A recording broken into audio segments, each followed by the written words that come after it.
Alright, ladies and gentlemen, so I'm going to make a video very quickly covering how to tank for Paladin in Classic Hardcore. Like, we're talking dungeons and stuff, right? This video is going to be more about what not to do than it is going to be actually about what to do. And the primary reason for this is because, well, as you can see on the screen here, we basically have nothing. We've got like 2 spells and a weapon, a paladin, like 4 enemies, like whoop-de-doo.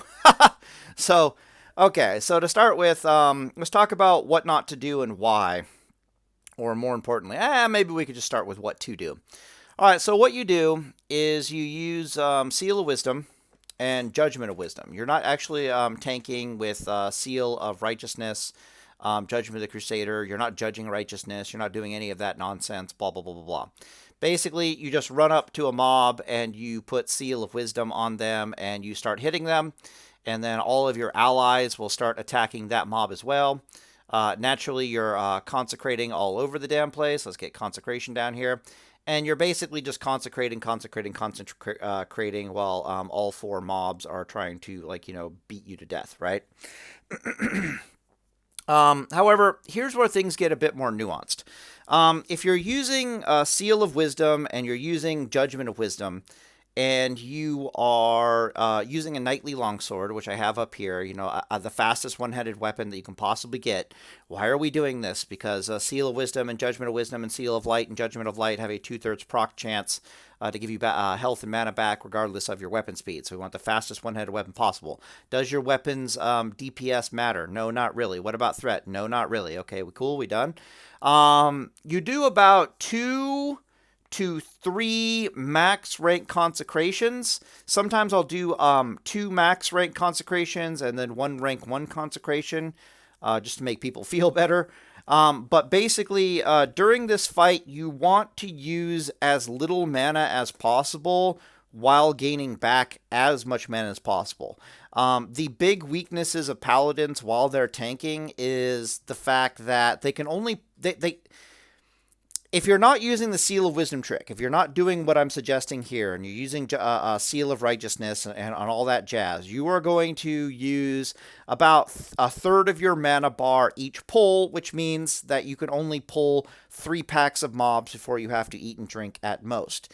In hardcore, you're going to want some leeway. You're never going to want to, oh, we killed this pack of mobs, but nobody has any mana. That is a recipe for disaster. So suddenly it goes from, being able to pull 3 mobs before you have to eat and drink to being able to pull only 2 mobs before you have to eat and drink as a paladin.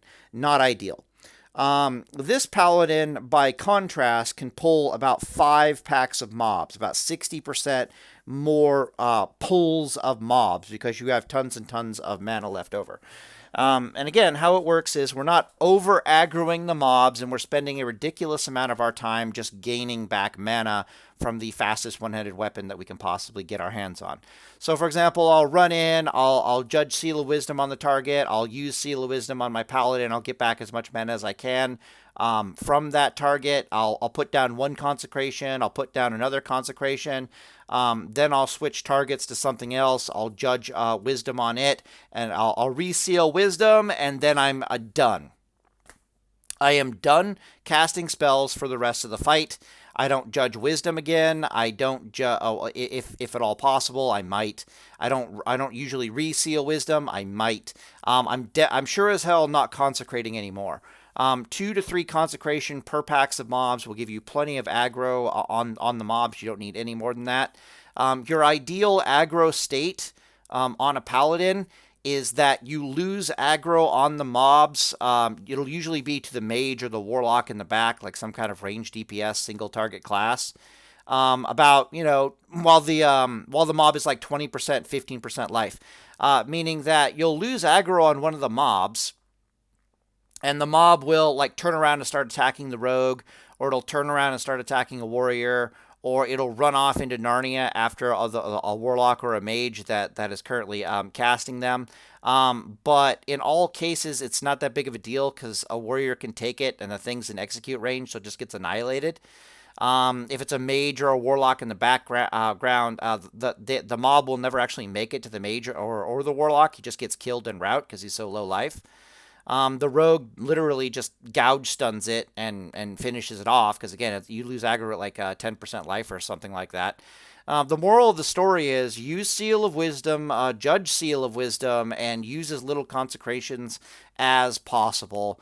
And don't over aggro on the mobs and try to keep your mana up as high as possible. This is super important in hardcore because it's not the pack that you're pulling that's going to kill you and everybody else. It's the pack that you accidentally aggroed into the current pack that's going to kill you. And so therefore, it's super important for you to keep your mana super high so that when that does happen, you have all the mana in the world to basically deal with the situation. Boss fights can be a little different. Yeah, you can judge wisdom on a boss and use Seal of Righteousness on a boss, like no problem. My bad, Seal of Righteousness. You can judge Wisdom and use Seal of Wisdom on a boss and just hold aggro with white damage and Consecrations. That's not really an issue. Usually with boss fights, though, you'll want to like...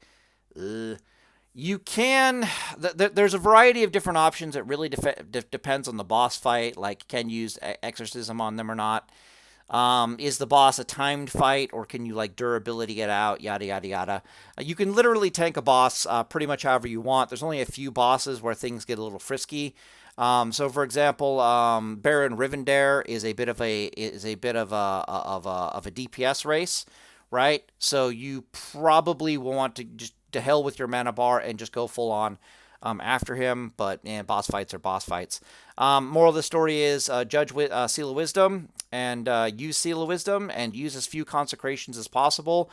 Make sure that when there's only like 1 or 2 mobs left in the fight, you're not casting any spells whatsoever. You're just there to get your mana back in preparation for moving on to the next mob. Now, the last thing to mention, because I want to keep this video short, is that you will get different reactions from different types of players based upon what you were doing as a paladin. And I've gotten I've gotten both reactions in the exact same dungeon group. One reaction is, this paladin sucks, he can't hold aggro. The other reaction is, oh my god, this is the best paladin tank I've ever seen, because again, you're not running out of mana. You literally, the priest healer will have to drink before you have to drink as the paladin.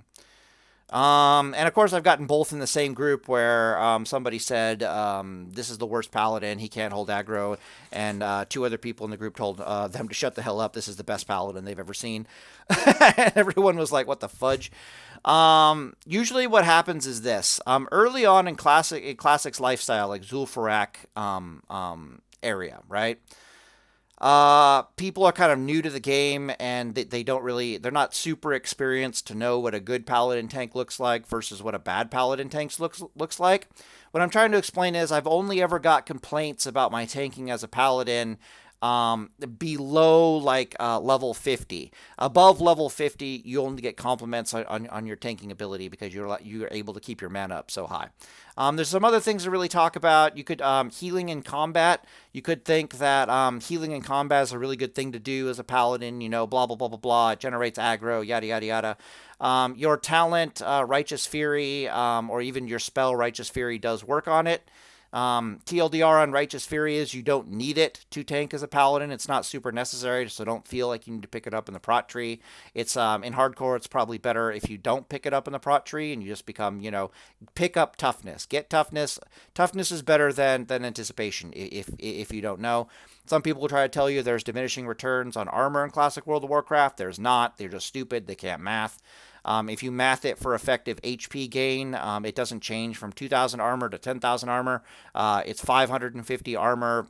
Gives you like a plus 10% increase in your effective HP.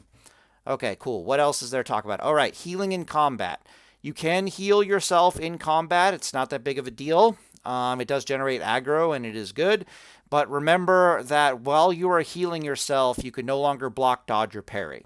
If you don't believe me, go get a mob to crit you. Have like 5 mobs on you.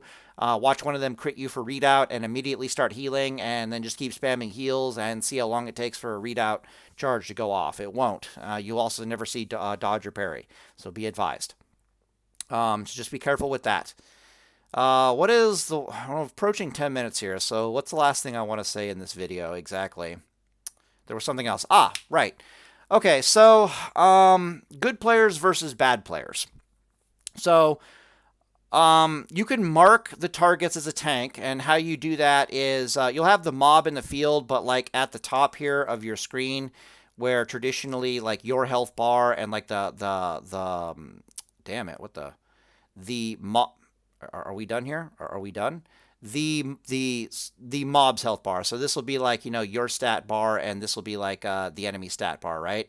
If you click the mob and then you right click this stat bar up here, it'll give you a number of options, and one of those is like mark targets, and you put like skulls and X on them and stuff like that. Get rid of that real fast. You actually don't have to mark targets as a paladin. You can put skull on one and X on another. Most experienced players just know that whatever target you are putting your white damage into and or judging your seal on is automatically the skull. And this is true for warriors, this is true for druids, this is true for paladin tanks. Because, threat doesn't work the same way in classic WoW as it does in retail. Which means that if for some reason I'm attacking this mob, like even without having a skull on it or something, like I just run into this pack of mobs and I start attacking specifically like this mob right here, right? We're attacking this mob right here, and some stupid mage starts opening up on this mob right here, and he pulls aggro on this mob. If that mage or warlock starts bitching at you that you can't hold aggro, it's not you screwing up, it's him screwing up. This would be true if this was a warrior. This would be true if this is a druid, because suddenly the warrior would have to switch targets and taunt this jerk off back onto him. Paladins don't have taunt. But the moral of the story is you're not supposed to do that. People are supposed to target the target that the warrior or the mage is targeting first. Why? Because the white damage aggro. Oh, damn it. Yeah, your white damage aggro really, really matters in this case. It's super important for Paladin because we don't have taunts. It's a little bit less important for the other two tank classes because they do have a taunt. They can actually compensate for your range class being stupid and targeting something that everyone else isn't targeting. Super bad idea with Paladin tanks, though. Everyone targets the mob that you're targeting. It gives it by far the less chance that the mob will pull off. By the way, we don't have taunt, but we do have a stun, right? So we could stun it, but still bad idea. They might pull aggro on this guy, but then you stun it. It's not that big of a deal. But by the time everyone's killed this mob and have started working on the other mobs, you have so much aggro on them from Consecration that it really doesn't matter. That's why we're only doing one or two Consecrations. So my advice to you basically is this, because this actually matters in hardcore. For the first two mob pack pulls in any dungeon, do not mark the targets. I don't care if you know how to, don't do it.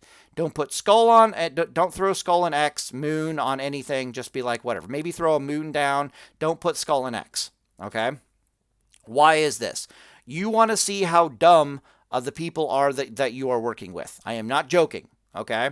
If you're working with a crew that knows to go after the target that you're going after, the target that you're putting a judgment of wisdom on immediately, the target that you're opening with your judgment on and putting your white attacks into, you're working with a good crew. If you start seeing people like, targeting things that you're not targeting, you are working with stupid people, which means, or at least the very least inexperienced people, which means that not only are they going to need the marks, but you immediately need to reevaluate the quality of the people that you're doing this dungeon with. So, very good advice there. I'm not going to lie. You definitely want to know the quality level of people that you're playing with, and that is one easy way to do it.